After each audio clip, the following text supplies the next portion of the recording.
बाद लोग ये कहते हैं जब निकलते हैं सुनने के बाद कि नहीं बात तो ठीक ही कह रहे हैं, गलती तो हो ही रही है। तो मैं उसको पहले जो आदमी एक तरह से सोया हुआ है उसको मैं हिलाकर ही तो उठाऊंगा। एक बार जब उठ जाएगा, सजग हो जाएगा, तो फिर वो अपनी चिंता खुद कर पाएगा। ये जो नया अयोध्या मंदिर के बाद जो एक पूरा देश में लहर चाहिए कुछ नहीं, कितना बड़ा चैलेंज है आपके लिए या बाकी क्वेश्चन? कोई चैलेंज नहीं है, हम लोग के लिए तो सब चैलेंज है, क्योंकि पिछले 30 साल से बिहार के लोगों के नसों में मंडल का नशा, जाति का नशा, धर्म का नशा, कमंडल का नशा, ये तो उनके नसों में डाला ही जा रहा है। लेकिन मैं ये कड़वी बात कह के उसके नस से वो खून निकाल रहा हूँ, जो गंदा घुसा दिया गया उसको निकालने का प्रयास कर रहा हूँ। और इसका कोई असर मुझे कम से कम इस अभियान के दौरान नहीं दिखा। किसी ने नहीं कहा कि मैं तो रोज बोल रहा हूँ, मैं तो ये सामने से कह रहा हूँ कि भाई तुमने वोट दिया है मंदिर बनाने के लिए, तो मंदिर तो बन गया, अब एक बार वोट अपने बच्चों के रोजगार के लिए दे दो ताकि तुम्हारे बच्चों को रोजगार भी मिल जाए। मैं ये कहाँ कह रहा हूँ कि मंदिर बने कि ना बने, मैं ये कह रहा हूँ कि भाई तुमने पिछले 20 साल में मंदिर के नाम पे वोट दिया, तो मंदिर तो बन गया, अब तुम अपने बच्चों के रोजगार के लिए वोट दे दो। एक बार तुमने मंडल के नाम पर, जाति के नाम पर वोट दिया, तुम्हारे बच्चों को आरक्षण मिल गया, लेकिन उससे तो आपकी उसका जीवन नहीं सुधरा। तो अब एक बार अपने बच्चों के रोजगार के लिए, उसके पढ़ाई के लिए, अपने खेती के में आमदनी हो, इसके लिए वोट दे दो, तो जैसे मंदिर बना, जैसे मंडल लागू हुआ, वैसे तुम्हारे बच्चों को रोजगार भी मिल जाएगा। तो सिंपल कॉमन सेंस की बात है जो मैं लोगों को बता रहा हूँ।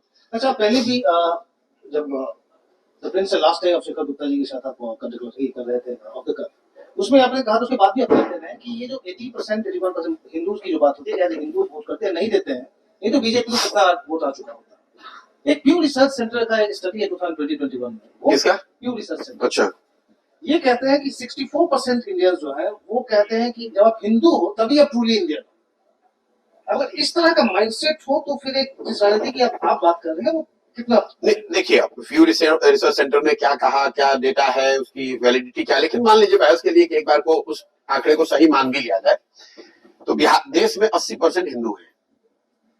उसमें अगर फ्यू रिसर्च सेंटर ये कह रहा है कि 64% लोग मानते हैं कि अगर आप भारतीय हैं, आप हिंदू हैं, तो आप भारतीय हैं, लेकिन उसमें से वोट भाजपा को तो 45% से ज्यादा लोग नहीं कर रहे हैं, क्योंकि भाजपा को 2014 में 31% वोट आया, 2019 में 38% वोट आया। तो अगर 80% हिंदुओं के रहने के बावजूद भाजपा को सिर्फ 31% वोट आया, तो इसका मतलब है कि करीब करीब 40% हिंदुओं ने भाजपा को वोट किया 2014 में, और करीब करीब 47% हिंदुओं ने वोट किया उनको 2019 में। लेकिन आज भी आधे से ज्यादा Hindu, despite Ram Mandir, despite Sangh, despite Modi, despite all polarisation so called, इन सब के बावजूद आधे से ज्यादा हिंदू आज भी देश में भाजपा को वोट नहीं करते। क्योंकि इसलिए नहीं कि वो हिंदू है या मुसलमान है, क्योंकि वो भाजपा, मेरी अपनी समझ है, क्योंकि वो भाजपा के विचारधारा से उनका इत्तेफाक नहीं है। भाई गांधी भी तो हिंदू थे, वो तो भाजपा की विचारधारा के नहीं थे। अंबेडकर भी तो हिंदू थे, तो जितने उनके मानने वाले अम्बेडकराइट हैं वो तो भाजपा की विचारधारा को नहीं मानते हैं। लोहिया और जयप्रकाश भी तो हिंदू थे, जो सोशलिस्ट विचारधारा को उनके फॉलोअर है वो तो भाजपा को नहीं मानते हैं। तो और जो कम्युनिस्ट विचारधारा के मानने वाले लोग हैं वो भी तो हिंदू हैं, वो भी भाजपा की विचारधारा को नहीं मानते। मेरा ऐसा मानना है कि हिंदू समाज में कई विचारधारा के मानने वाले लोग हैं, उसमें एक प्रीडोमिनेंट विचारधारा भाजपा की भी है। करीब करीब आधे से थोड़ा कम हिंदू उस विचारधारा को मान रहा है, जिसका फायदा भाजपा को उनको राजनीतिक तौर पर मिल रहा है। लेकिन जो करीब आधे से ज्यादा थोड़े हिंदू जो भाजपा को वोट नहीं कर रहे हैं, वो इन चार विचारधाराओं के मानने वाले प्रीडोमिनेंटली लोग हैं। तो राजनीतिक तौर पर अगर कोई भाजपा से लड़ना चाहता है, उनके सामने चुनौती देना चाहता है, तो सिंपल फॉर्मूला है, इन चार विचारधारा के मानने वाले लोगों को अगर आप देश में जो माइनॉरिटी जिसको कहते हैं उसके साथ जोड़ दे, तो आपका डिनोमिनेटर आज भी 60% 65% का होता है। जो लोग कहते हैं भाजपा को 38 मिला और विपक्षी दलों को 62 मिला, अगर उसको विचारधारा के आधार पर आप देखें तो ये 62% लोग कौन है? ये चार विचारधारा के मानने वाले हिंदू हैं, जो हिंदू गांधी को मानते हैं, अम्बेडकर को मानते हैं, सोशलिज्म को मानते हैं और कम्युनिस्ट को मानते हैं, वो भाजपा को वोट नहीं करते हैं। और 18 से 20% जो माइनॉरिटी है वो भाजपा को वोट नहीं करता है। यही कुल मिलाकर 60-62% होता है। तो अगर कोई प्रयास, अगर आप भाजपा से राजनीतिक तौर पर लड़ना चाहते हैं, तो वो प्रयास इसी के इर्द गिर्द होना चाहिए कि कैसे इन चार विचारधारा को मानने वाले लोगों को एक साथ लाया जाए और उनको माइनॉरिटी के साथ जोड़ा जाए। अगर आप उनको साथ में जोड़ देंगे तो आप आगे काम आपका आसान हो जाएगा। तो ये इंडिया अलायंस अगर इंडिया अलायंस आप लोग अगर हो जाता तो बीजेपी को टक्कर दे सकते थे या 24 रन नहीं। देखिए, मैं फिर वही बात कह रहा हूँ कि इंडिया क्या है, इंडिया अलायंस क्या है? ये सिर्फ 10-12 अलग अलग राजनीतिक नेताओं और दलों का एक साथ मंच पर आने से, उससे उनकी अपनी अपनी ताकत तो है, लेकिन उनके बीच की सिनर्जी तो कुछ है नहीं, कोई कॉमन नैरेटिव है नहीं, कोई कॉमन एजेंडा है नहीं, कोई कॉमन प्रयास भी नहीं है। तो उन सिर्फ नेताओं के एक कमरे में साथ आकर बैठ लेने से, उनके साथ में बैठ के चाय पीने से, उनके एक साथ में बैठ के संवाददाता सम्मेलन करने से तो फायदा होगा नहीं। ममता बनर्जी की ताकत बंगाल में है, लेकिन उस ताकत का फायदा तेजस्वी यादव को या इंडिया अलायंस को बिहार में कैसे मिलेगा?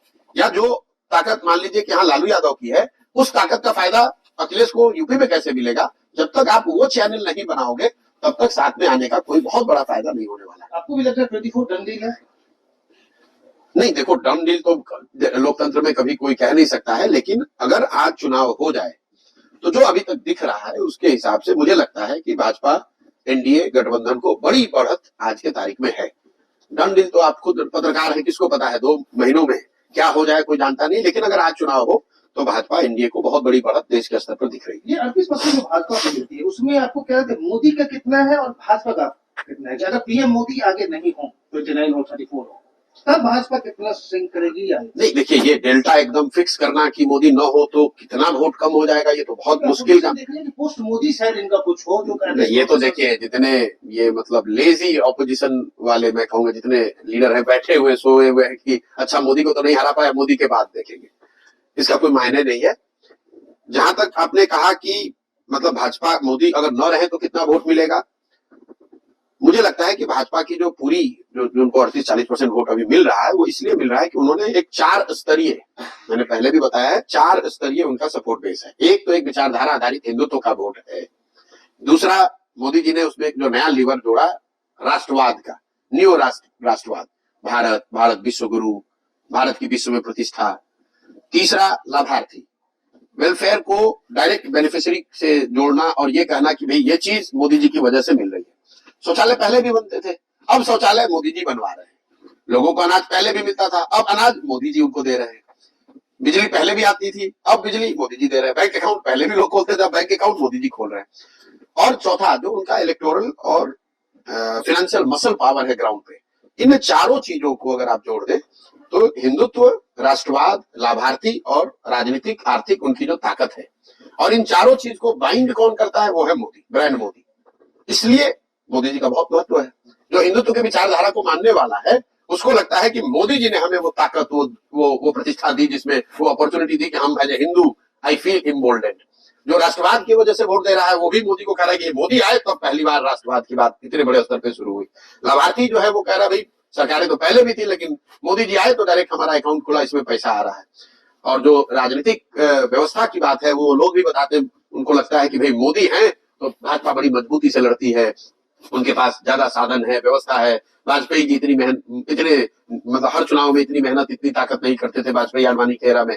तो इन चारों वर्ग जो 4 जो सपोर्ट पिलर है, मेन सपोर्ट पिलर, उन चारों को अपने अपने वजह से मोदी उसके पीछे फैक्टर दिखते हैं, इसलिए मोदी इतना बड़ा ब्रांड है। और जब वो नहीं हो तो भी कोई बहुत बड़ा फैक्ट नहीं पड़ेगा। अगर ये चारों पिलर बने रहेंगे तो कोई ना कोई दूसरा फेस आ जाएगा, फिर उसके इर्द गिर्द ये कहानी बन जाएगी। बेस तो यही 4 है।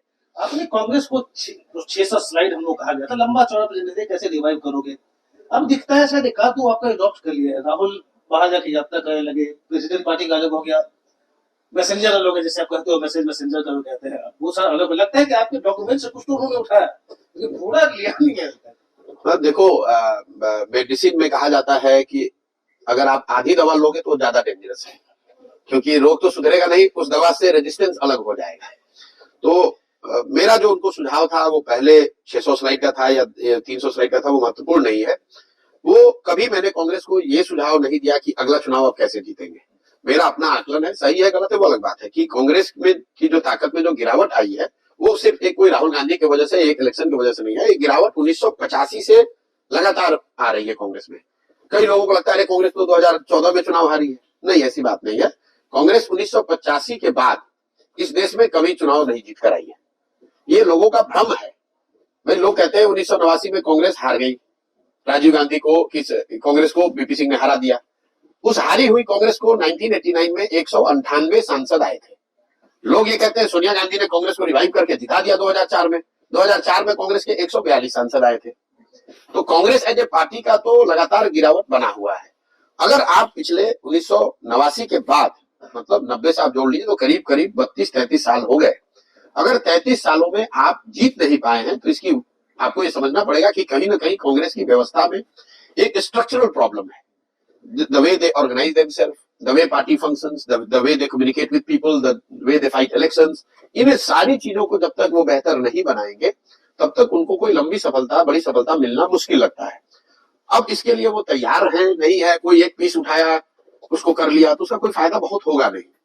जैसे मैं जो सजेस्ट कर रहा था उसको उन्होंने माना और कहा कि भाई आप इसको आके कीजिए, आप हो जाइए इंचार्ज हमारे, आप हमारा इलेक्शन कर दीजिए। और करने के लिए उन्होंने क्या कहा कि ईएजी हम बनाते हैं, एम्पावर्ड एक्शन ग्रुप, आप उसके हेड हो जाइए और आप हम लोग की मदद कीजिए, जिताइए। मैंने मना किया, क्यों? क्योंकि ईएजी करके कोई व्यवस्था कांग्रेस के संविधान में, कांग्रेस के कॉन्स्टिट्यूशन में ऐसी कोई बॉडी है ही नहीं। कांग्रेस के संविधान में कांग्रेस पार्लियामेंट्री पार्टी है, बोर्ड है, कांग्रेस के संविधान में सीडब्ल्यूसी है। तो आप पार्लियामेंट्री पार्टी को नहीं रिवाइव, पार्लियामेंट्री बोर्ड को नहीं रिवाइव कर रहे हो, आप सीडब्ल्यूसी को इंस्टीट्यूशनलाइज नहीं कर रहे हो डिसीजन मेकिंग को, और एक एडहॉक बॉडी बना रहे हैं कि ईएजी बनेगा और प्रशांत किशोर आए और तुरंत तुरंत हमारा सब कुछ ठीक कर दे। ये तो संभव ही नहीं है। और आपके दर्शकों को ध्यान दिला दूं कि ईएजी तो बना, हम नहीं गए, लेकिन कांग्रेस ने ईएजी बनाया, 8 सदस्य वो कमेटी बनी हुई है। आप खुद पत्रकार इतने बड़े, आपको आज तक पता चला कि वो ईएजी जो बनी है वो क्या कर रही है? कांग्रेस में कुछ नहीं कर रही है।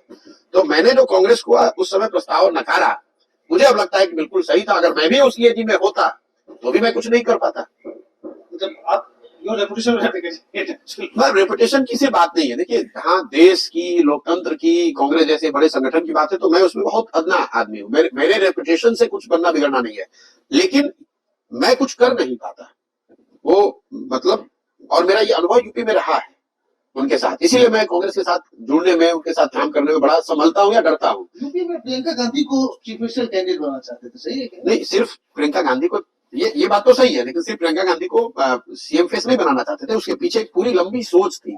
मैंने 3 महीने यूपी में अध्ययन करा के एक व्यवस्था, एक परिकल्पना बनाई थी, और तब प्रियंका गांधी राजनीति में थी नहीं। तो एक मेरे दिमाग में वो सोच थी कि किस तरह से उनको लाया जाए, किस भूमिका में लाया जाए, किस तरह से जनता के बीच में ले जाया जाए। और तब मेरा वो आकलन ये भी था कि समाजवादी पार्टी, जो उस समय मेरा बाद में आगे चल के सही साबित हुआ, कि समाजवादी पार्टी में आई कुड सी कि there was a serious discontent between the father and son. तो और बसपा एक तरह से अब डिक्लाइन में जा रही थी। तो मुझे ऐसा लगा कि उस समय कि अगर वो सब नीचे ग्रास रूट से समझ बूझ के ये बनाया कि अगर इनको लेकर आएंगे और कांग्रेस के साथ हम लोग संघर्ष करें, आगे बढ़े, तो एक बड़ी अपॉर्चुनिटी वहां थी। और उसमें कांग्रेस की सहमति भी बनी। अगर आप देखो, पहला जो कैंपेन लॉन्च हुआ उसका स्लोगन था 27 साल यूपी बिहार। 27 साल में कौन कौन भाजपा यूपी को रूल किया था उससे पहले? भाजपा, बसपा और सपा। तो इस पर तो कांग्रेस लीडरशिप की सहमति थी कि भाई जब कांग्रेस का राज खत्म हुआ उसके बाद से यूपी की हालत खराब है। लेकिन जैसे ही उस कैंपेन को 3-4 महीने किया गया और नीचे से थोड़ी कांग्रेस को गर्माहट, थोड़ा अच्छा फील होने लगा कि अरे तो कांग्रेस रिवाइव हो रही है, तो जो होता है कि they immediately jumped and got into alliance Sapa के साथ। और उस समय सपा चूंकि जमीन पर थी तो उनको लगा ये तो कांग्रेस रिवाइव हो जाएगी तो हम लोग को बड़ा नुकसान हो जाएगा। तो सामान्य समय में जब सपा कांग्रेस को 25-30 सीट भी नहीं देती है, 2017 के चुनाव में लोगों ने ध्यान नहीं दिया, सपा ने 110 सीट दिया कांग्रेस को, जो बाद में बाद में रोड़ा वाले, लेकिन उस समय 110 क्यों दिया? इसलिए कि जो शुरुआती 6 महीने काम हुए तो थोड़ी सुगबुगाहट जमीन पर शुरू हो गई। कांग्रेस को उस समय अब मेहनत करने के बजाय इनको लगा कि अब सुगबुगाहट हो गई, जब सपा वाले 110 दे ही रहे तो इनके साथ लड़के जीत ले बिना मेहनत किए हुए। और फिर उन्होंने प्रियंका का लॉन्च, मतलब उससे उस बात से एग्री नहीं किया, उससे पीछे हट गए। अब हम लोग के जैसे लोगों की मुसीबत ये थी कि अब चुनाव के 3 महीने पहले अगर आप बैक ट्रैक कर जाएंगे तो हमारे पास ये विकल्प नहीं था कि मैं छोड़कर निकल जाऊं।